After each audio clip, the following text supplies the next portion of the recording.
Welcome to the Bitchin' Siblings Podcast. Hold on to your boots. We're going back in time. Hey everybody, this is Jenny, and welcome to the Bitchin' Siblings Podcast. Tonight it is just me and Amy. Hi everybody. And we're kind of doing a random middle of the week recording here. After our first episode was released, we did get a little bit of feedback, which is fabulous, awesome, wonderful. Please keep sending us all this wonderful feedback and suggestions. And one of those suggestions was maybe a little bit of a backstory about us, because our family dynamic is a bit different and confusing, one might say. So tonight we're going to give you a little insight into our lives, where we're at now, where we came from, all that kind of fun stuff. So buckle in, it should be a fun ride. Amy, do you want to start first, or do you want me to kind of, how do you want? I don't know, actually. I guess you could kind of start, and like if I think of anything, I can, interject. All right. Well, in the first episode, some of you might have heard us referring to Chris and Amy speaking about Grandma's house and living at Grandma's house. So a little bit of backstory. Chris and Amy and I were born into a very, I don't want to say hostile, but not a good environment. Our biological parents were in the military. And I was removed from our biological mother's care around 6 years old, which would have made Amy 4 and would have made Chris 6 or 7, give or take, when that happened. Because for all of you who also don't know, Chris and I are not even 1 year apart. We're about 6 days shy. So depending on what time of the year it is, we're the same age. I was removed from the home and placed in a receiving care facility, which is just like a temporary placement until they find a more permanent placement for you. And while I was in there, Chris and Amy were removed from the home. Now, I don't know why Chris and Amy were removed, and I know why I was removed. And again, that might be a topic that we could broach on a different date. It's a heavy subject. And we don't want to get anybody down. No, not yet. I feel like you might want to get to know us a little bit better first before you hear these things, because, and I don't know about you, Amy, I absolutely 100% hate being pitied. Yeah. My life, our childhood was rough. It was rough. And one day you guys will hear all of the nitty gritty, but it was rough. But I don't want pity. But at the same time, even though it was rough, what we're going to tell you next, like, this whole thing could have ended so much differently. We were very lucky in how things played out. Yes, absolutely. So Chris and Amy were removed from the home. Again, I'm not sure why they were removed, and maybe they know, maybe they don't. I'm not sure. I know Amy was much younger, so I think her knowledge on some of that is a little cloudy. Yeah, I was gonna say fuzzy. And as we've learned in the last 2-3 years with Chris, there's a lot of things about our childhood he does not remember, and is just now starting to come to the realization that some of these things happened. So I'm gonna just kind of far-reaching, saying they probably aren't sure of the exact reason why they were removed. However, while living in this receiving care home, our biological grandmother decided to take in Chris and Amy, and I'd like to interject here. I don't want anyone thinking that our grandma was like a bad person by any means. She was told by the state she could only take 2 of us. And Chris and Ginny did not get along. And she said that she was always afraid that the two of them were going to kill each other. Which I wouldn't be surprised with some of the injuries that came out between the 2 of them before. Someday you'll hear about all those. Yes. And then because of what had happened to Ginny to cause her to be removed from the home, she was concerned about Ginny and I being together. Which so we then later found out was the things irrelevant. that I was going through were also being going through by Amy. So, now here's the thing. Amy and Chris have a different relationship with our biological parents and biological family than I do. I'm not upset at our grandmother for taking Chris and Amy. But at 7 years old, it is difficult to watch your siblings be a part of a family, their family, the family that I only knew at that point, and I was left behind. So there was a lot of stuff I had to work through with our biological grandma, whether with that. And I really don't know that we ever got to a good place. And part of that is because, and I don't know if, Amy, you know this, as I got older and, surprise, surprise, I have an attitude, I have a mouth, and 99% of the time, no fucking filter. I got into it with our grandmother, and she pretty much came straight out and told me that part of the reason why she chose to leave me in the home was because I reminded her too much of our own daughter, and she did not want me. So I did know that. So and it does not it does not surprise me that Correct. She said our that, because she was mother was crazy. a handful. But at the I- same token, she was our grandmother was also quick to anger too. She also had Absolutely. She had no problem telling you what was what, And we would have butted heads. Oh, absolutely. And again, no pity. I in no way in the moment I was definitely heartbroken.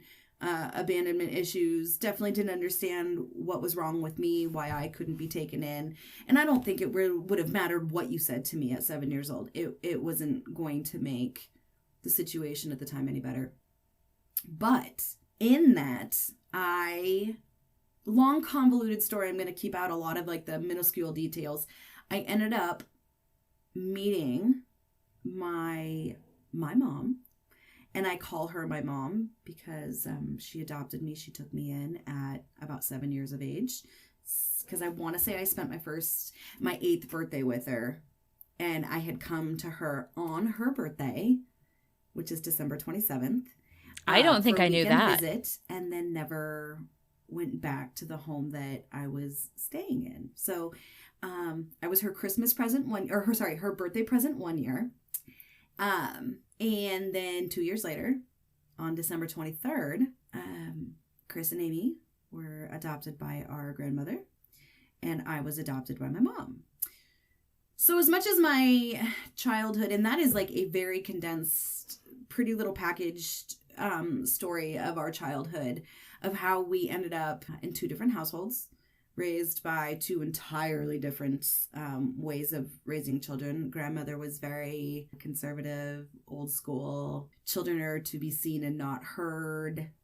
Maybe not so much with you and Chris because she was raising you, but like as grandchildren, it was definitely a seen and not be heard sort of thing. I obviously understand living in the house. You guys couldn't be quiet all the time. So I understand the dynamic there is, okay.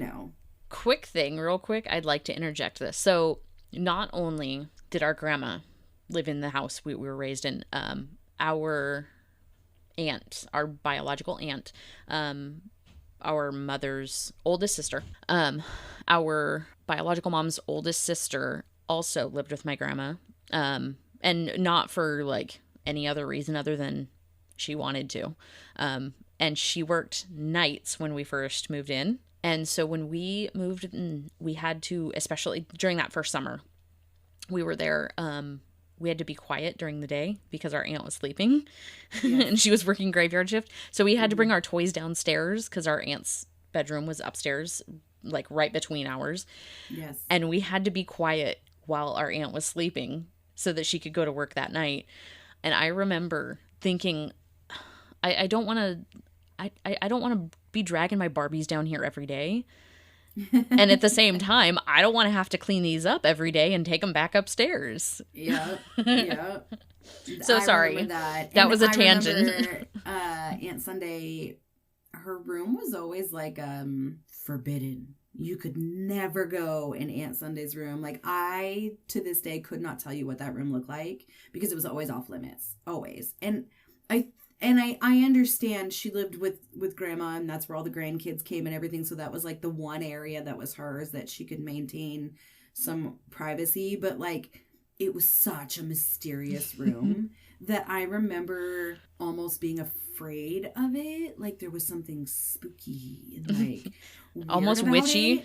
Yeah, because it was just so off limits, and it was such a strict off limits. I feel bad saying this because I'm sure Sunday's, a different person than what I knew her as, but she was so mean about her room. It wasn't her room. She obviously had a lot of PTSD too, based on some of childhood trauma of her own. So she wanted to be able to have control over one aspect of her life. And I get that. I didn't get it as a kid, but as an adult, I get it now. Yeah. And so anytime I ever say my grandma this or my grandma that, just know that I also mean my grandma and Aunt Sunday, because they were a package deal. It was one and the same. Exactly. So, yeah. And yeah. I have nothing but good memories. So. And I'm glad that that's what you have. I definitely have a more clouded version of my relationship with grandma, but I feel like we were always going to have that relationship.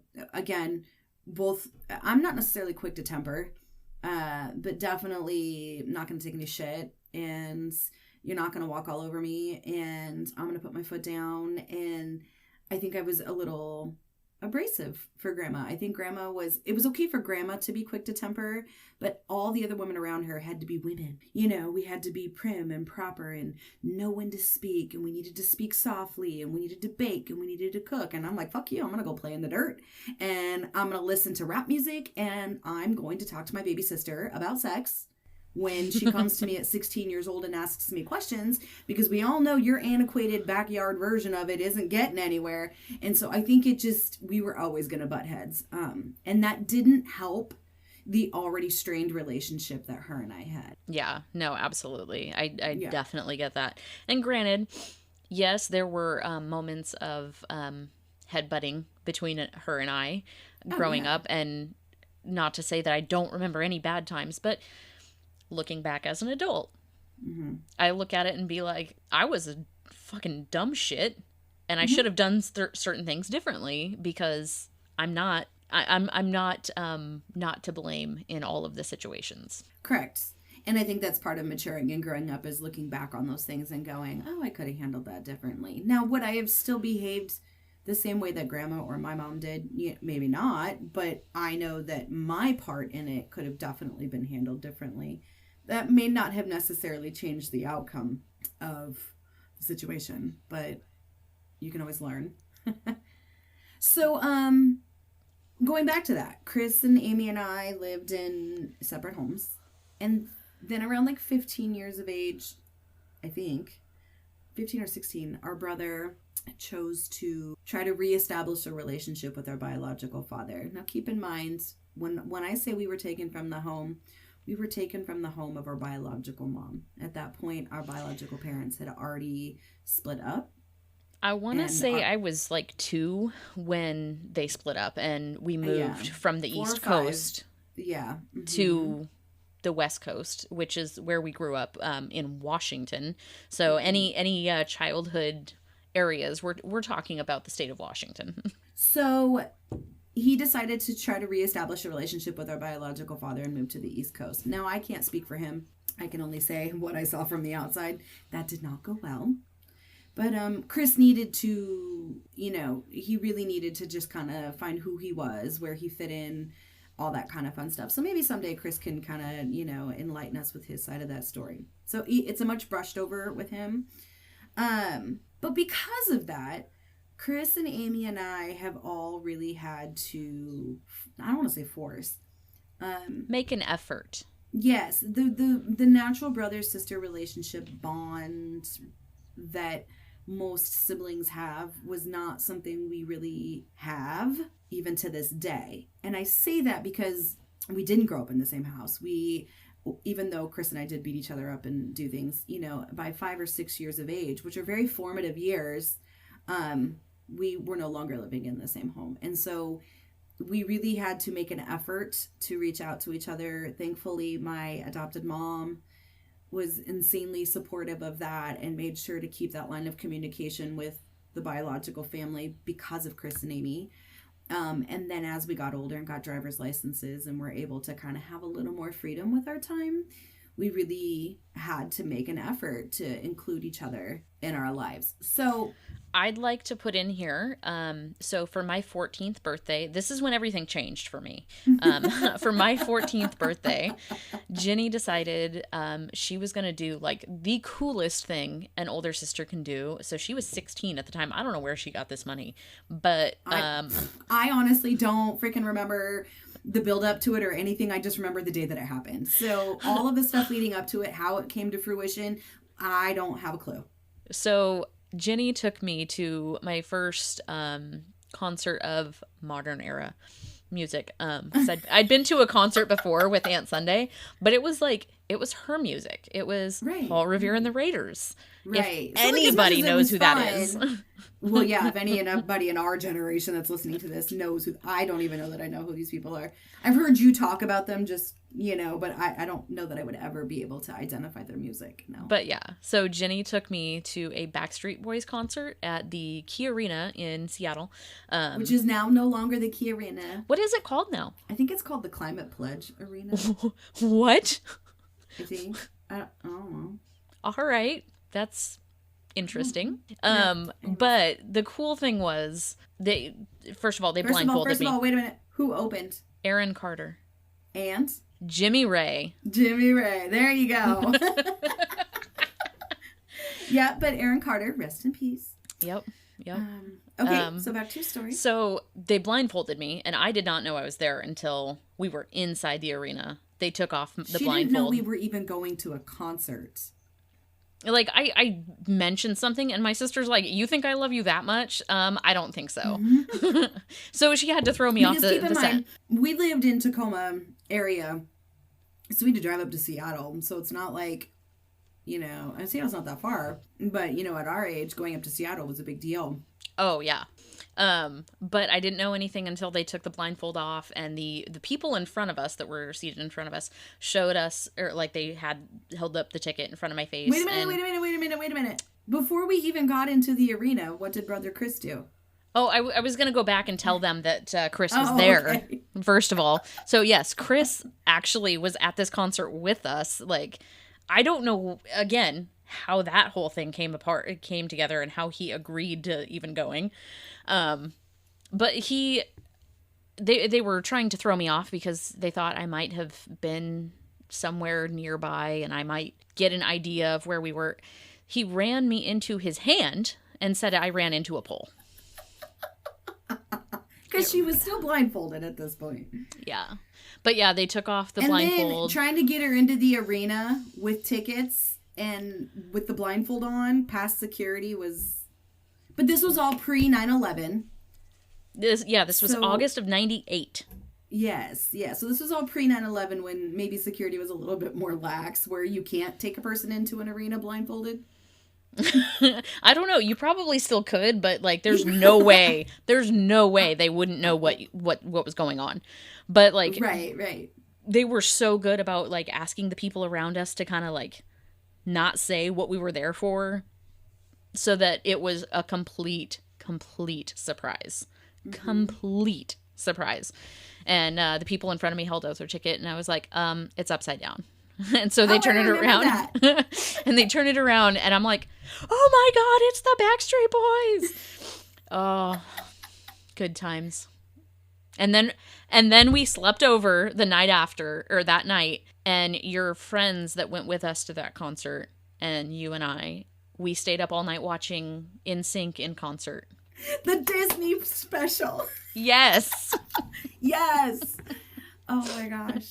You know what was one of the funny things that I remember about the Backstreet Boys concert is like the way that our seats were, is we could kind of see behind the stage. Yes. So when they would do their little intermissions or whatever, you could see them back there just like stripping off all their clothes and like you couldn't see anything. But you can tell they were like quickly changing, you know, and I was like, oh my God, we're gonna see them naked. We did not.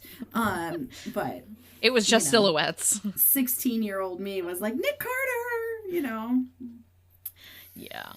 So yes, we so definitely... that was the turn, at least for me, when I was like, okay, this girl's got me.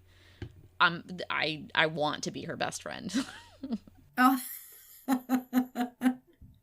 I don't know. I mean, I think my earliest memory of us where we were more friends than anything else. Prior to that, you know, it was just awkward. And I think part of the reason why it was awkward is because every time we were around each other, it was usually a big family gathering. And I've just never really been able to connect with any of the other family. And to each their own. No name calling or bad things to say about them. I was just always really uncomfortable, and it just really never felt like I belonged. So when we were old enough to be on our own and driving and doing our own thing, and we could just form that relationship without everybody else, I feel like that was the turning point for me, which would have been around that time because I was 16. Yeah. So yeah, that's in a very very, very compressed thing. You know, Chris and Amy and I are definitely we have interesting backgrounds and interesting lives and interesting dynamics with each other. Yeah, Chris and Amy have more of the brother-sister because they did live in the same house for much longer. Chris and I honestly don't even know that I could put a title on what Chris and I are. I think Chris and I have really struggled in our relationship. We're in a really good place. We've struggled to get where we are, partially one because of our age. We are so close together. And we have such polarizing views on things. And we're both very headstrong. So, you know, it's hard for one of us to back down. And then Amy and I'm honestly going to tell you, I've never really, this is going to sound really, really bad. And I know that Amy knows that I'm not trying to diminish our relationship in any way, but I've never really felt like it was sister-sister. I felt like it was kind of like a cousin relationship where you were like BFFs, like same age, you did everything together, but you weren't siblings, but like you just had that connection like family does, but not sisters. Does that make sense? I don't know if it will to our listeners, but it definitely makes sense to me. I think that's a very, very good way to label it. Right. I mean, I feel like, you know, some cousins who are the same age and they grow up together, so they have the same interests and the same things in common, but they don't have that rivalry the same way that usually siblings do. However, I will say, when Amy's being a shit, I have no problem being big sister and knocking her around and telling her when to put up or shut up. So going back to concert stories real quick. I took her to a lot of concerts. She did. I would just like to say I should get best big sister, big cousin, whatever the fuck you want to call it, award over here. I will 1,000% give that to her. Like, she deserves it. Like, everything. So year after we went to the Backstreet Boys concert, NSYNC came to town, and I fucked up and failed some classes, and I was grounded. And I didn't tell anybody that Grandma said I couldn't go to the concert, because I'm like, she's no, hold on though, because in my mind I was like, she's gonna forget about it. Which, by the way, any kids out there listening, don't tell your parents, oh, it doesn't matter, you're going to forget that you grounded me anyway. Because they'll remember it. Just saying. So, day of the concert comes, my friend rides the school bus home with us, or with me, and... Because she was going to the concert too. Yes. And my grandma's like, excuse me, what's going on? And I was like, we're going to the NSYNC concert. And she's like, oh no, you're not. And so Ginny has to call and beg my grandma for like an hour. No, I had to call Grandma and beg for an hour. Then we loaded up in the car to come pick you up because Grandma still had not said yes, but you were on the way. So we stopped, and then I had to like get into a woman's face who legitimately probably didn't like me very much and tried to convince her that shithead Amy needed to come to this concert. Because she told our grandma, she's like, I understand what you're saying, and I agree that Amy needs to be grounded, and she needs to be punished. However, her friend is here. Her friend shouldn't be punished for Amy being stupid and lying. Amy and her friend had purchased the tickets with their own money. So this was not a concert that I had paid for, but we were willing to give rides.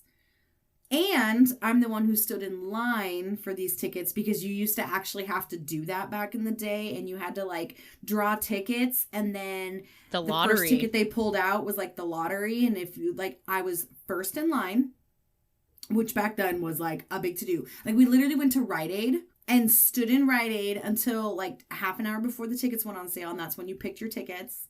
And then they pulled the number out, and that's when you would start lining up. So we were first in line. And keep in mind, I think these tickets sold out in like an hour, and we got 10th row on the floor. And I was not about to miss this freaking concert where they flew above us on harnesses because Amy failed a fucking class and then got grounded and thought grandma was going to forget about it. I'd also like to point out, though, that I'm not the kind of person that just fails a class just because I'm stupid. That same year, I also broke my leg, and I missed 6 weeks of one of my classes because it was off campus, and I just didn't do any of the makeup work. And this was pre-internet Chromebook days where you could do this stuff at home. Again, so... 90s. Yes, but just, I feel like put we it have out there to remind some people that yes. This was different. We had to stand in line for tickets for Ticketmaster. This was a different day. Okay. But yet, somehow Ticketmaster hasn't changed. No. And they still mess shit up. Yep. 20 years later, nothing has changed. Is it 20? 98? 20, almost 25. Oh my God. I feel really old. So yes, we have been to many concerts, and Amy and I have had our fair share of ups and downs. Again, sisterly love, but I think, you know, in times of stress and all these things, it really kind of just shows your colors and who your people are. And you know, we've been through a lot, and statistically speaking, not one of us should be where we are. We should not, I'm not going to sit there and say successful like we're some rich CEOs, but successful in the sense that we are not addicted to drugs. We're not living on the streets. We do not live on assistance. We have families. We have houses. We have done well for ourselves, given the roadblocks that have been in our way pretty much every step. Not just like physical roadblocks where, you know, things have been done, but all the mental work that we have had to do to work past.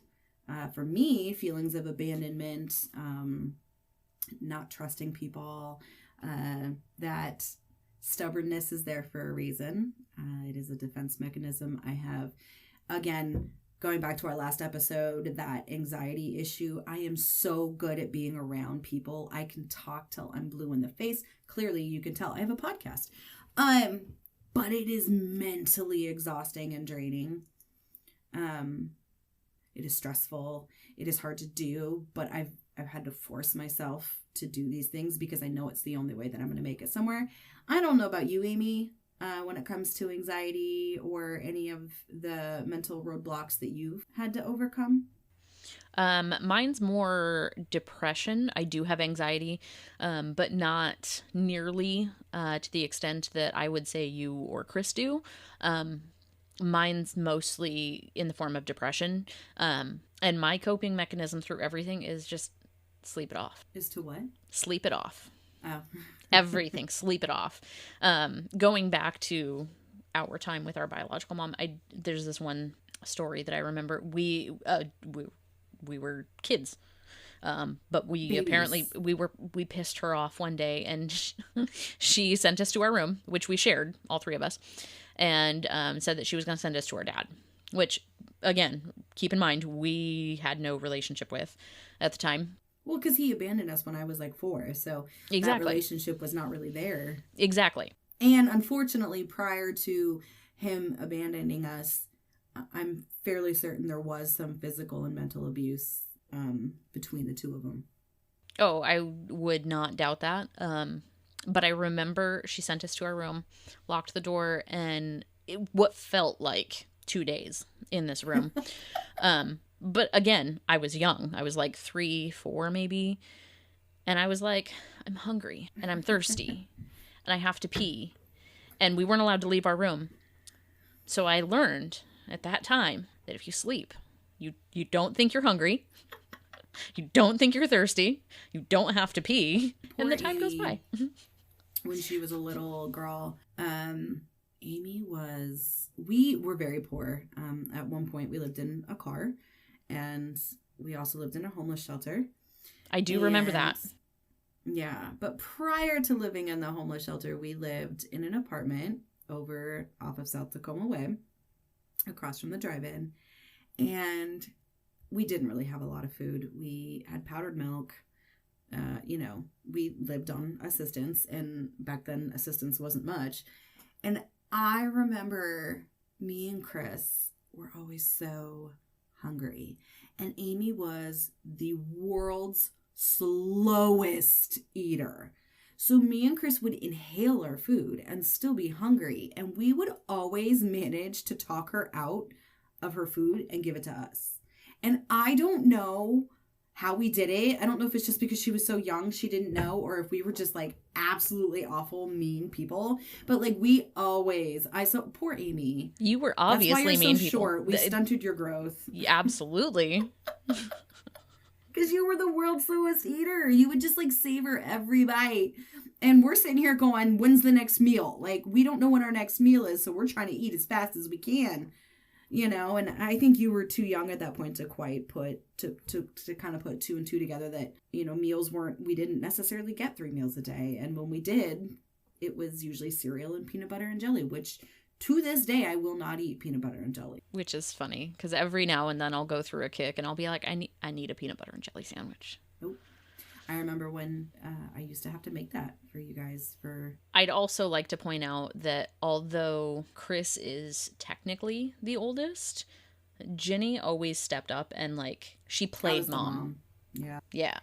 That maternal instinct kicked in. And it's funny because when I was in high school, I never wanted to get married or have kids. And I think part of that was because, I had parented for so long. And by parented, I don't mean discipline, but I made sure you guys were in bed. I made sure you brushed your teeth. Probably why Chris tried to beat me up all the time, because I was trying to tell him what to do.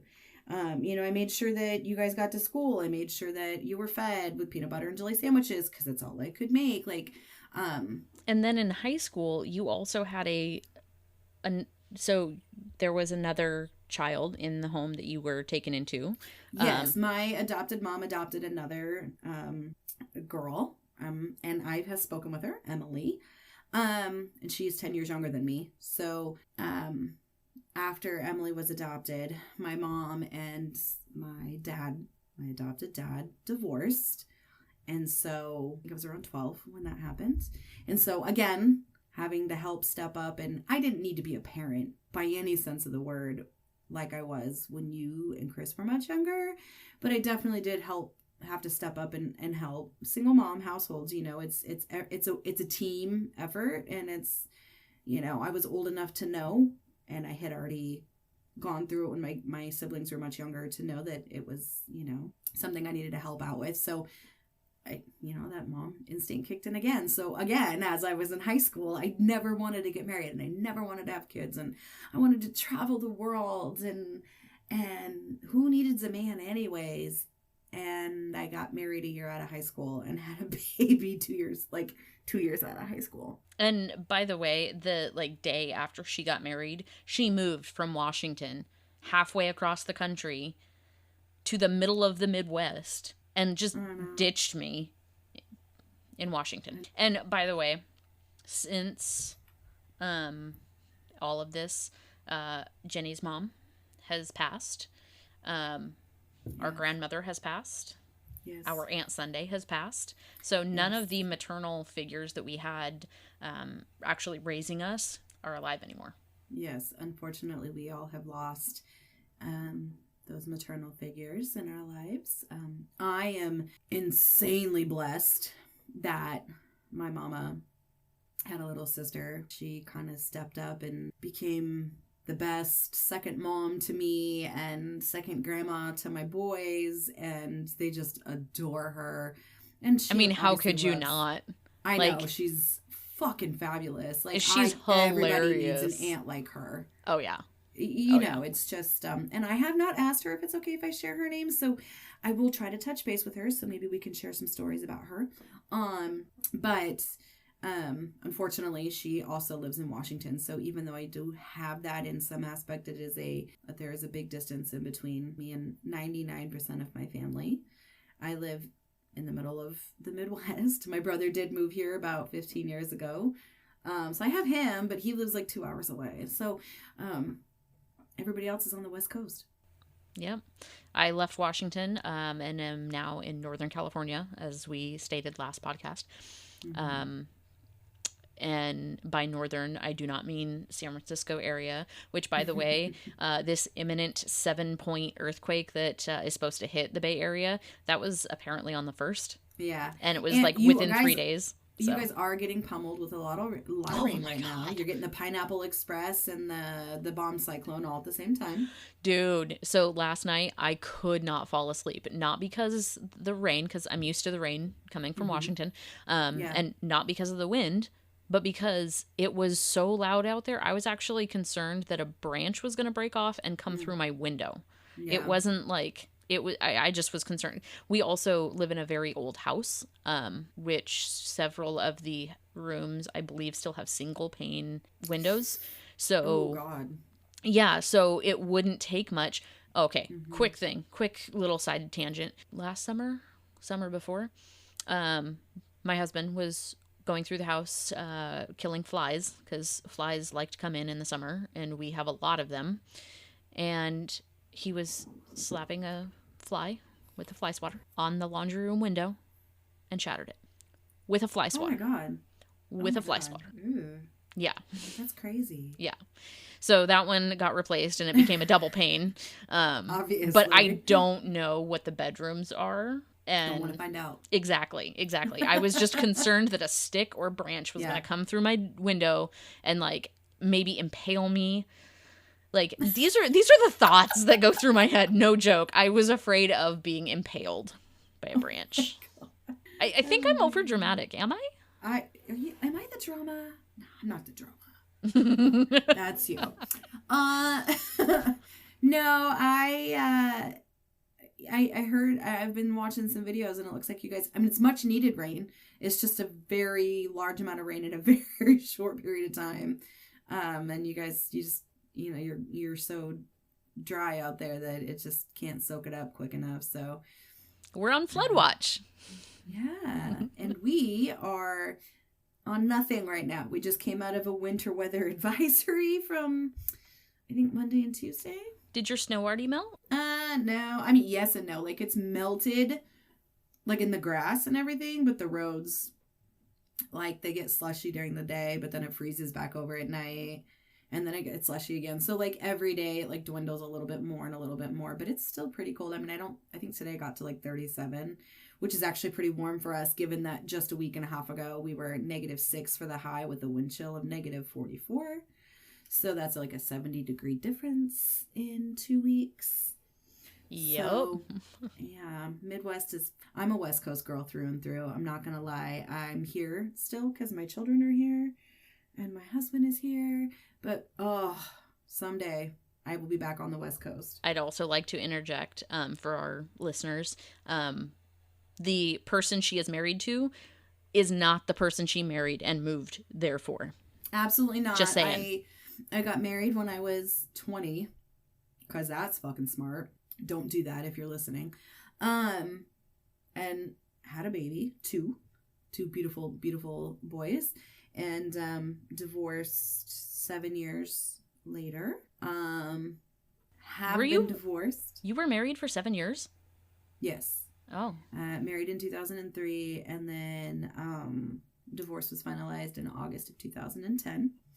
So it'll be 13 years this coming August that we'll have been divorced. But I married my now husband, who's just fantastic and wonderful. And oh my gosh, he's pretty awesome. He's pretty fucking spectacular. We will have been together for 8 years in April or May. I forget. I think we decided on May 1st. You decided? Because when we met, we were like hanging out or whatever, and then like we were just like together one day, and then we're like, when did we become official? And we didn't really know, so we just kind of like picked a day for an anniversary. So in all fairness, that's how Bill and I are. We started hanging out in like December of 2006, so we just hit 16 years of being together, and then we will celebrate 15 years of marriage this September. See, and I'm just going to be on 2 years of marriage in August. And I know I said August a lot. My divorce was finalized in August of 2010, but we got married me and my husband just got married in 2001. 2021. I was going to say, it wasn't 2001. 2021. Which, by the way, quick thing, is he okay with people knowing his heritage? Yes. Okay, so he's Arabic. If any of our listeners have an opportunity to go to an Arabic wedding, please do. They are so much fun. Arabic, but Christian Arab. He is not Muslim and he's not Jewish. He was born in Israel. Are the parties different, though? Slightly, yes. Obviously, with Jewish, it's very different. The Muslim weddings are different as well, yes, just because... I'm not talking about the ceremony. I'm talking about the party. So from my understanding, the Muslim Arab weddings are very similar. Very similar to the Christian Arab weddings. Now back in Israel, it might be, I've seen videos and stuff and it's, I could not begin to tell you the cultural differences, because I'm still learning the Christian Arab side of my husband's heritage. They are similar, but there are definitely, some changes just because it's a different religion. So they have different traditions. But I'm fairly certain they still do the candle dance or something similar like I did. And then the shaving of the groom as well. Which, that was 3 days of parties. It was. Yes. I am down for that any time. Any of our listeners want to, are having an Arabic wedding and they want to invite me, I'm down. I am down. I'd just go for the food. Dude. That's what I'm saying. The food's amazing. The fun is amazing. The music was great. I love the Arabic music. We danced all night. It was wonderful. The traditions, the food, all of it is just amazing. I'm totally there, if nothing else, for food. I'm let's be real. I'm a fat kid at heart. I will eat I will eat some nasty stuff that people are like, do you know what you just ate? And I'm like, yeah, I don't care as long as it tastes good. I'm a texture person, so sometimes something can taste great. Like tapioca pudding. The flavor is great, can't eat it because the texture is just weird. Did you ever eat frog eye salad that Grandma used to make? Yep, and it was fucking nasty. Oh, see, and I loved it. No, I loved it. And any of our listeners, frog eye salad was just literally a fruit salad with a very tiny pasta that was like tapioca, and it looked like little frog eyes or frog eggs or whatever. I don't know. And if anybody could see this, me shaking my head, no. I loved it.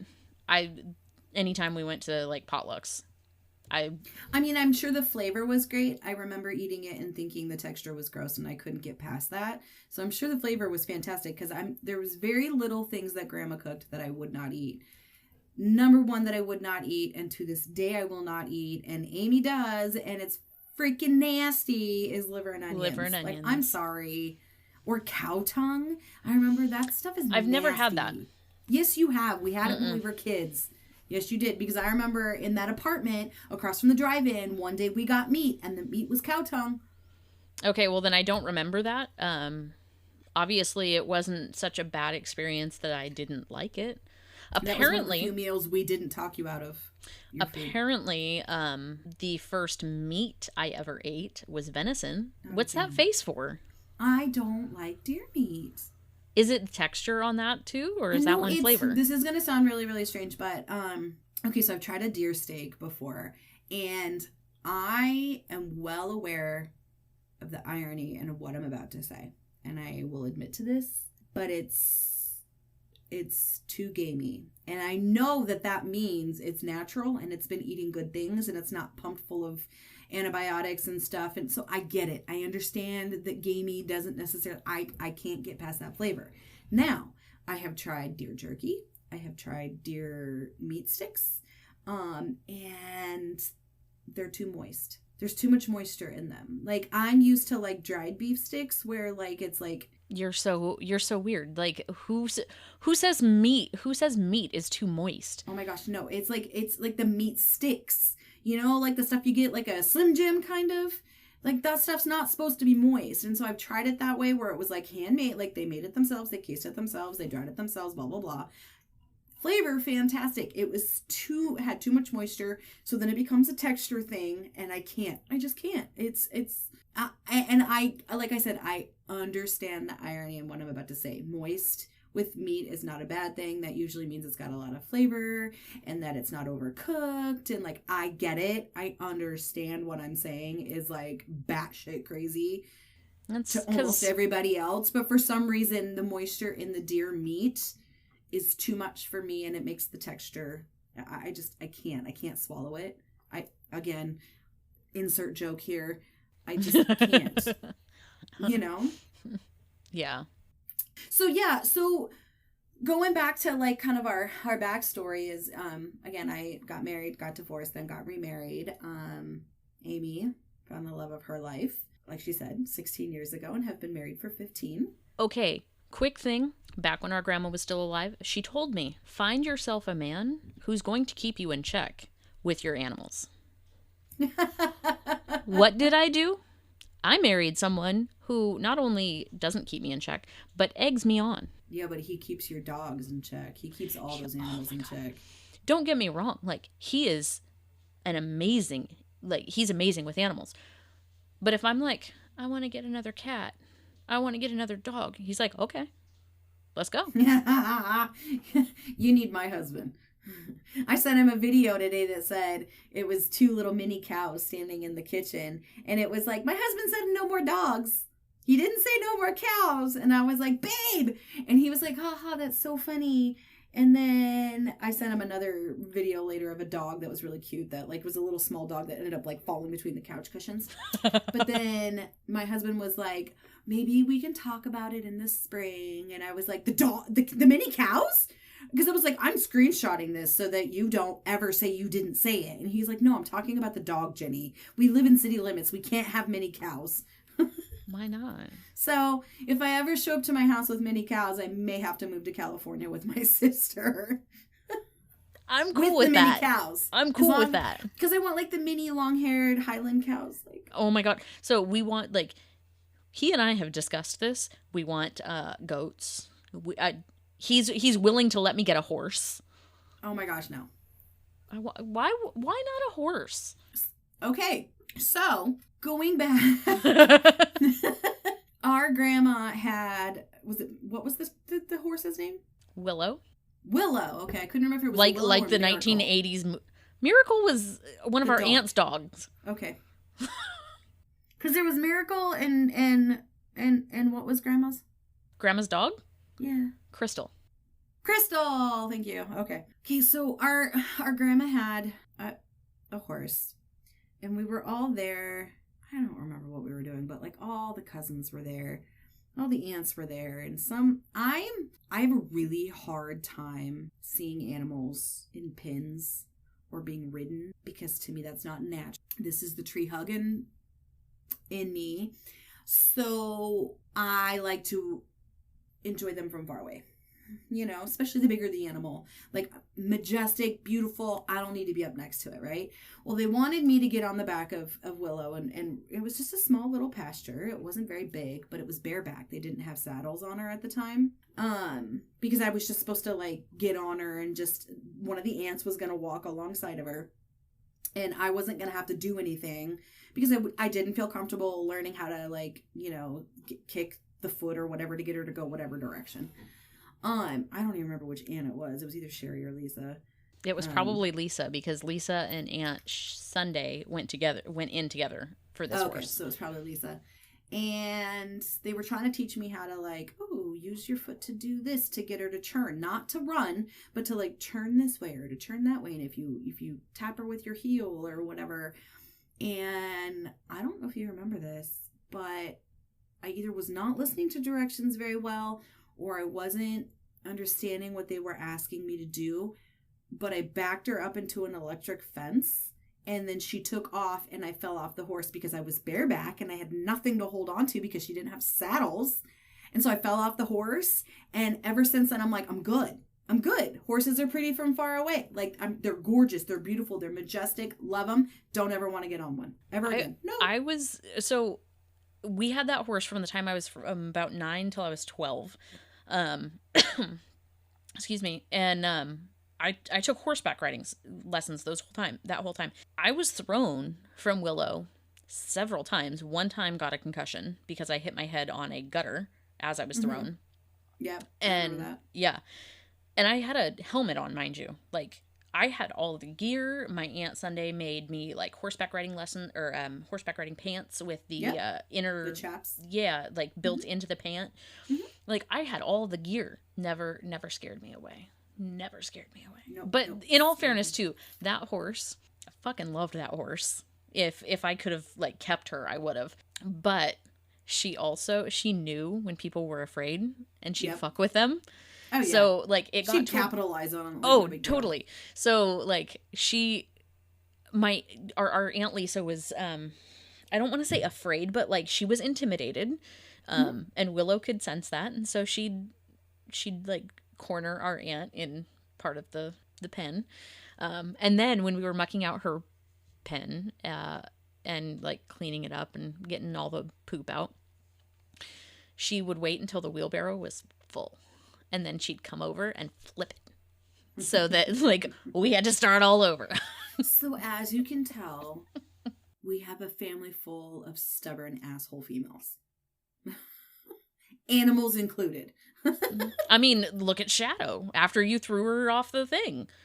Yeah. She still lived to be 18. Uh-huh. And Scruffy, the other one that you threw off the deck that we didn't realize that you threw off, she lived to be 17 with cancer. And Crystal lived to be pretty old too. Crystal was 16, and she was an Australian Shepherd, purebred Australian Shepherd, mind you. And she was 16, and the only reason she died was because she got pneumonia. And then what was the other one's name? The second one, the black one. Oh, that was Cisco. Cisco ended up outliving Grandma. Ended up outliving Aunt Sunday. The person that took him in after Aunt Sunday, he was an elderly old man that just needed this dog was trained, by the way, to be a service animal. So this old man took him in. It allowed him to, get out of the house and go for walks every morning. Mm-hmm. Cisco outlived that old man. Poor Cisco. Cisco went through a lot of people to go through. I know. Like, and I ended up going back to the vet that, like, saw him on a regular basis, that, did his checkups and everything. And he ended up living, I want to say, to 16 or 17. Yeah. Crazy. And then there was my dog 6 years ago, who was only 8 years old and passed away from cancer. It was Sugar's time. And it wasn't Sugar's time. Sugar was like the best, I know, sweetest. But I feel like Sugar needed to go so that you guys had for Turtle and what's the new one's name? Monkey. Thank you. I wanted to say Little One, but that's the cat. Yeah, Little One's the middle cat. Which, by the way, I have 2 dogs, 3 cats. We have a dog, and she's a crackhead. I love our crackhead Coda stories. Crackhead Coda is great. She is a labradoodle, and she has the stubbornness and attitude of the poodle and the energy of a fucking lab. She's a headache, and we love her very much, but there isn't a day that goes by where Amy doesn't hear some version of a story of something Coda has done. She learn how to open your freezer? Yep, she knows how to open up the freezer. So, like, we have a freezer that's like the freezer's on the bottom that pulls out, and then it's a double door fridge. And we have childproof locks, the freezer door, and she has figured out how to open those up as well. We had a childproof lock on our pantry door. She figured out how to open that as well. I don't know how, because the pantry door is like up high, like 4.5 feet above. So like she has to stand up. I don't know how she does it. So we have to take the garbage out of the house when we leave. Everything that's edible that's on the counters has to go in the microwave or the fridge before we leave, because she can get into that. She knows how to open up an oven. So one time I made like no-bake cookies, and I had put them on a wax sheet on a cookie pan and just thrown them in the oven real quick because we had to run an errand, like super quick. I'm not lying when I say we were gone maybe 15 minutes. And the boys were home, but I was like, well, the cookies aren't quite set yet, so I'm in the oven. And nope, came home. I didn't even come home. I got a phone call a minute later. I'm not kidding you. A minute freaking after we left the house. And the boys came upstairs, and she had the stove open and was like head all the way up in there eating all the cookies. She, like I said, she's gotten into our pantry. She just, she gets stuff out of the sink all the time.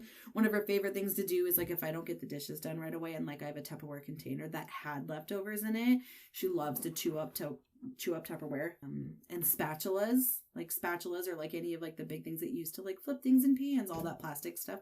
She'll chew the crap out of that. She'll take it out of the sink. And yeah, she's a crackhead Coda. That's what we call her. So thankfully, both of my dogs, they are to a point where you can give them a treat and they'll look at you and wait for you to say it's okay before they'll eat it.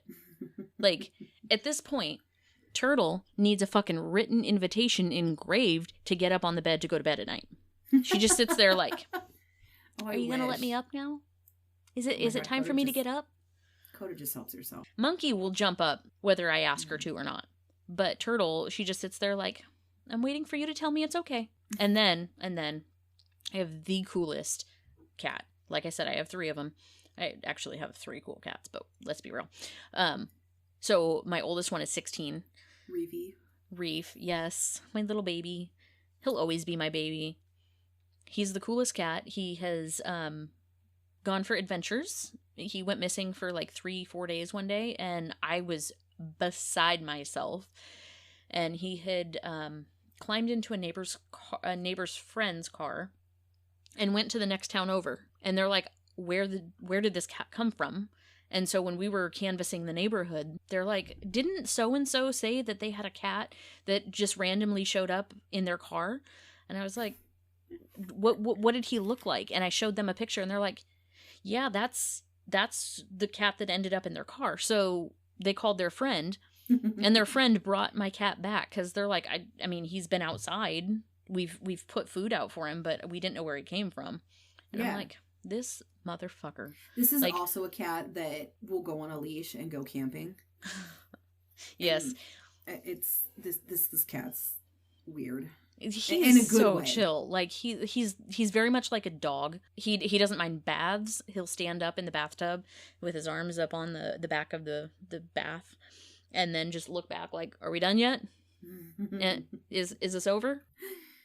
Well, I hope that maybe going over this a little bit kind of, I don't want to necessarily say answered some questions, but maybe put some clarity on a little bit of some of the things that we might have been saying, and hopefully can give you a little bit of clarity on some of the things we'll say in the future.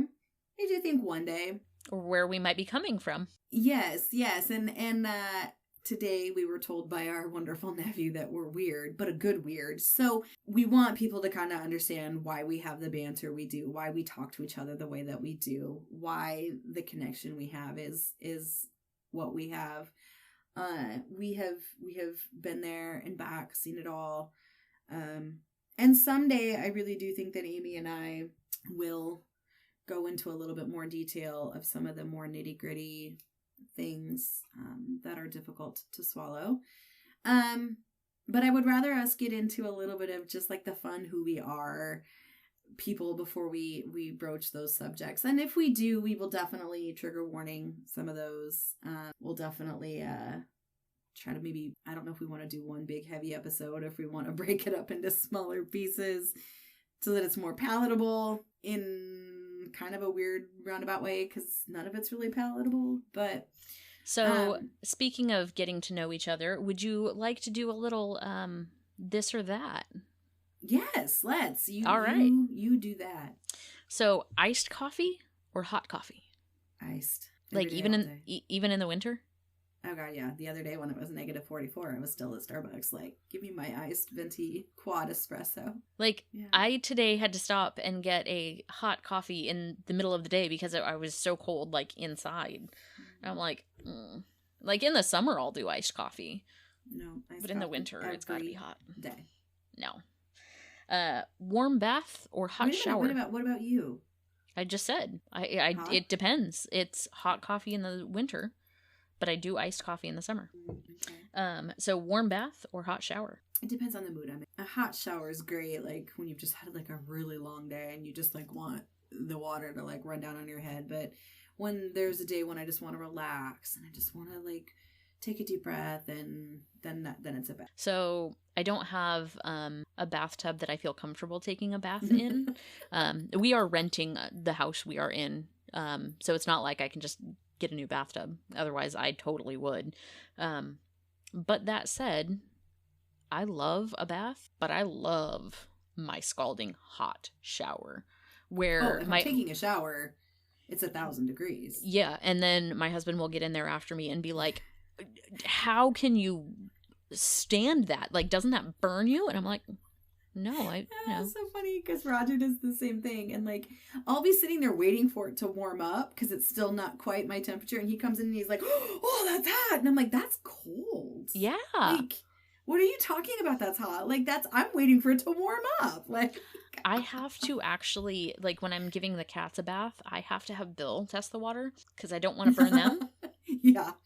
So I'm like, okay, you need to test the temperature and then just let me know when it gets to the right temperature. And then I'll do that. I get that. But yeah. Sunset or sunrise? Okay, so that's kind of a weird one. In the Midwest, sunrise. Just because coming up over the plains, a little bit of moisture and dew and maybe some morning fog is beautiful. But there is nothing like a West Coast sunset. Like, I'm sorry. There's just nothing like seeing the sun go down behind the mountains. Or the water. Or the water. Or, you know what I mean? Like, it's just, yeah.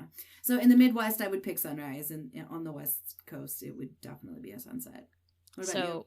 It's always, absolutely, no matter where I'm at, it's always going to be a sunset. Because to see a sunrise, that requires waking up early, and we've already established that I like to fucking sleep, so I'm not waking up early just to see a fucking sunrise. I mean, don't get me wrong, it might be beautiful, but it won't be me watching it. Right. Rainy days or sunny days? Amy knows the answer to this one.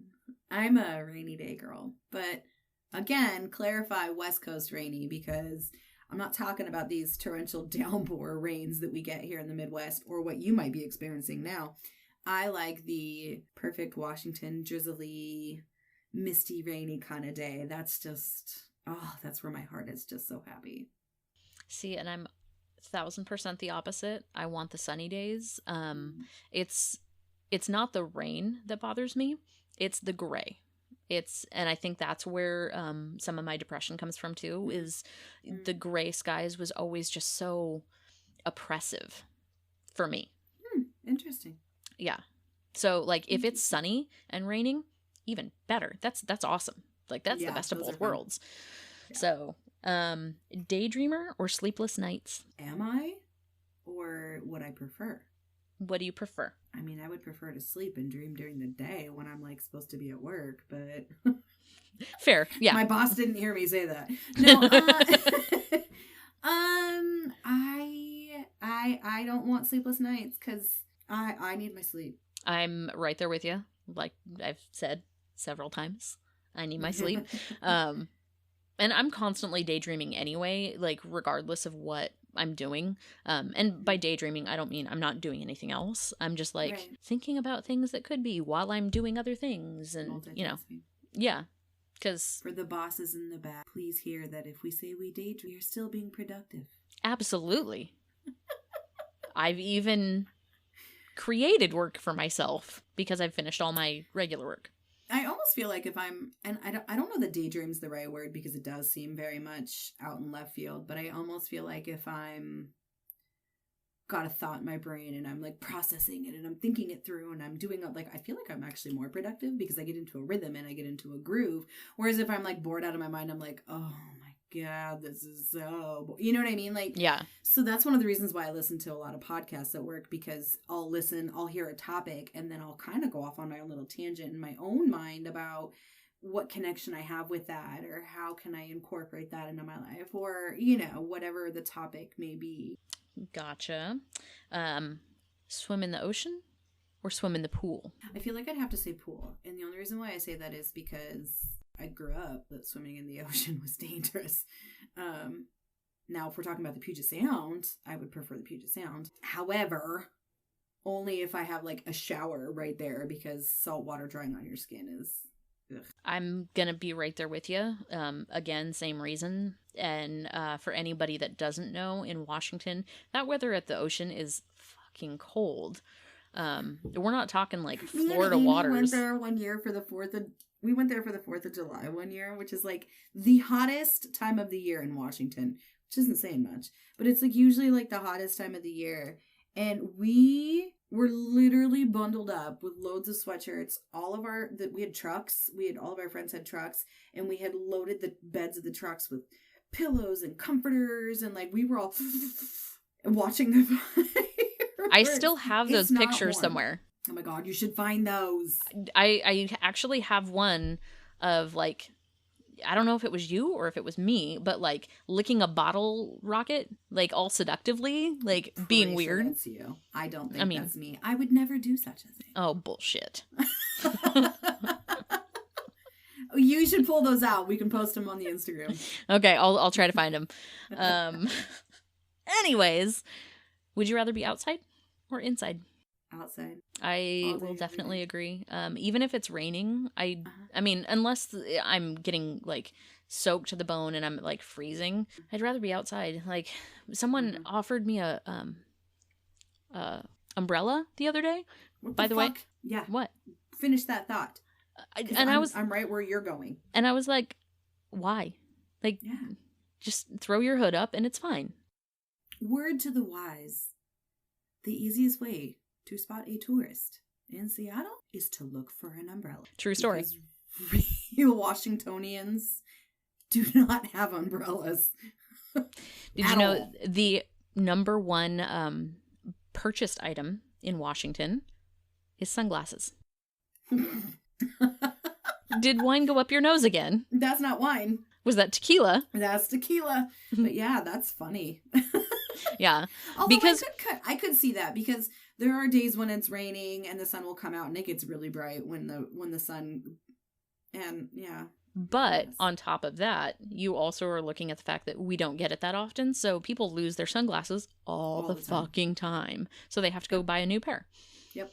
And the number one purchased item in Southern California, and this was years ago, by the way, that I read this could have changed, was umbrellas.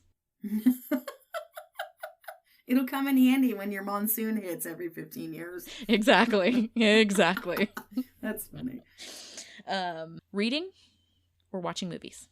Okay, you've asked me this question before, and I really okay, but this, in all fairness, that was in a podcast that we never released while we were still practicing. I know, but okay, so I'm lazy now, and okay, maybe lazy is not the right word.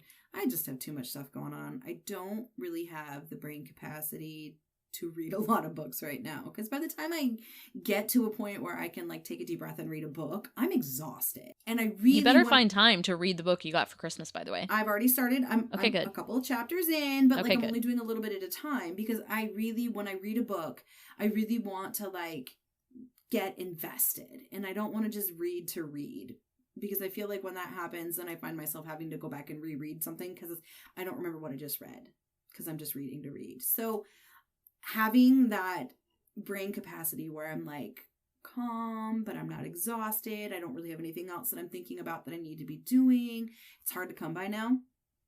So if you had asked me this when I was in high school, it would have been reading every day, all day. Now it's almost like a movie because it's easier to pop in and pay attention while I'm doing other things. That's fair. I have gotten into audiobooks a lot lately. So before I went into the listening to podcasts while I'm at work, I was listening to books, and I actually hit 25 books last year. Nice. And about 20 of those were audio. The rest of them I actually read. And one of them, by the way, I finished a couple days before New Year's. No joke. Like, works. I legitimately only read one chapter a night until I got to the second half of the book, and then I powered through that night because I was like, oh my God, oh my God, oh my God, what happened? Right. And for anybody wondering what book this was, it was the Matthew Perry memoir. And granted, I know he survived. I know he's alive. I know what happened, but like, there's so much that you just don't know that he's telling his story, and I'm at the point where I'm like, how, and not to say anything against him, but how do some people put their body through so much stuff and they're still alive? And then there's other people who treat their body like a temple and they don't last. Like, how does that work? That is a definite existential question that I think will forever be asked, and there will never be an answer for, because I think it really just depends on your faith, if you have it. True. Where you're at in that faith. Like, I think it's just I think the only time you're ever going to get the answer to that question is when your dying day comes and you've come full circle. And I would hope that at that point some of the secrets of life are unlocked and we find out some of these things. But I mean, I think it's different for everybody. So no answer is going to be all encompassing, unfortunately. Absolutely. So anyway, that said, I prefer audiobooks. I don't know. I mean, I know that's not an option, reading versus watching, but it's still a book, I think. Especially you're not since watching anything. Exactly. I can do so much stuff while I'm doing it. I can work out while I'm listening to a book. I can do my laundry. I can do my dishes. Not that I ever have to do any of those things, by the way. But I do put my laundry away. Like, I'm a big girl. In all fairness, I put my laundry away because I don't like how other people put it away. It's not done right. You're picky. Don't ask. Do you prefer bright colors or dark colors? I don't know. I guess I don't know that I have a preference. So when it comes to wearing stuff, I prefer dark colors just because it tends to be the style of stuff I like is in dark colors or muted colors or whatever. But just colors on things, I like bright colors. I like earth colors. I like sunshine, like yellows. I like blues, like the sky. I like greens, like the trees. So yeah. See that. Yep. Yeah. A couple more. Music or poetry? Music. I feel like that's a dumb one. No. Because like I would hope Chris would also pick music because we're all are musically inclined, but in different ways. Yes. I can't read music though, but I can't read music. Correct. I can play it, but I can't read it. And I'm more the singer, and Chris is definitely like the sound mixing. He can hear things. Like, he's got the ear for producing, mixing, sound engineering. Like, he's more the technical side of it. I'm the singing side, and you're the instrument side. But in high school, you and I were both in choir. So was he. He was also in musical theater. And so you were saying in the last one, and I honestly don't remember that. I only remember we went to go see a play he was in high school. It was like a sailor type one. I don't even remember. I can't remember what it was. But I feel like that still kind of falls on the technical side of it, because I guess the acting part of it is very technical. It's more theatrical as opposed to musical. Yeah, like seriously though, I think given the right opportunities, we all could have done something actually. Done something artistic, not necessarily in music. Yeah. Do you prefer vintage or modern? Are we talking like decorations or like clothing or like? I'll go with decor. So I'm not like modern, like monochromatic or, some of that new modern stuff that I don't want to say looks like space agey, but you know what I mean? Like I guess I'm not a big fan of vintage because I feel like it's very period piece. Like it's very obvious that it's vintage. I don't want necessarily something that's like so modern that it's obvious that it's modern. I like the very classic look. The modern classic is if that's something that like could go into different decades and that I don't feel like I have to redo my kitchen or my bedroom every 10 years, you know. What about you? I'm definitely more of the vintage. Nothing in my house Absolutely. matches. And we said this in one of our little practice podcasts. My house is very, very hodgepodge.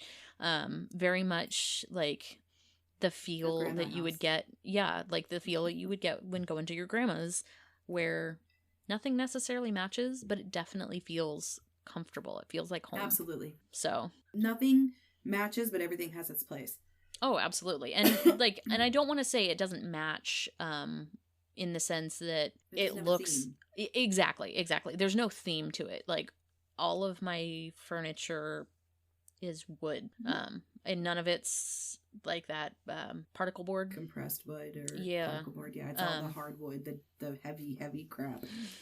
The shit. My husband says that he will never move again, even though he knows he's gonna have to. But yeah, like all of it's oak, walnut. Yeah. He has a china cabinet. I have a china cabinet. They're sitting right next to each other. They're very different. But they're representative of both of us.